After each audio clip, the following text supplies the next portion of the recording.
Слава да бъде на Господ.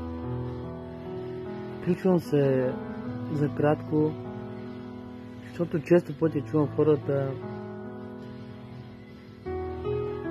да се гордеят с парите си, с имотът си, с колите си.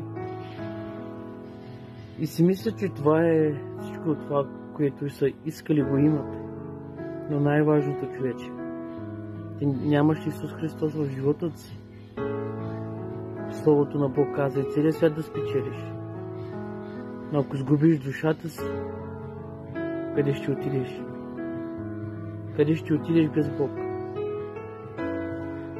Често пъти хората си показват парите в TikTok, в Facebook, колко са богати, колко пари имат, но са бедни в духът. Вие сте бедняци, искам да ви кажа, вие сте бедняци. Ако вие нямате Христос в живота си, ако вие нямате духът на Бог, духът на святият Бог във вас,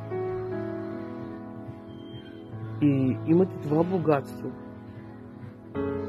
духовно богатство в живота си, тогава ти ще разбереш, че наистина си богат.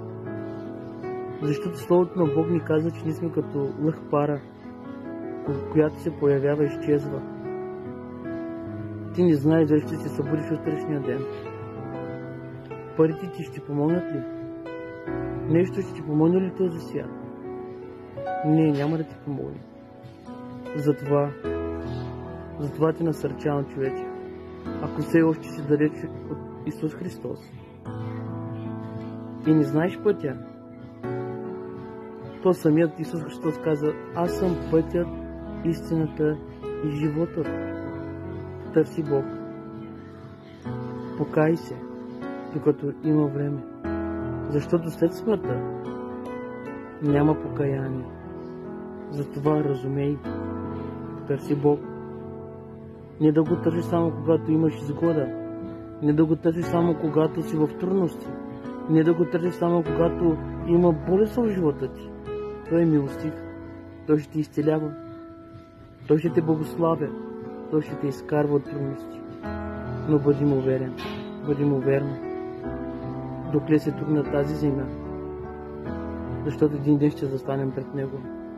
И всеки един от нас ще отговаря пред престолът на благодата и милостта на нашия Господ Исус Христос. Да бъде вечна слава на Него. Халелуя. Амин.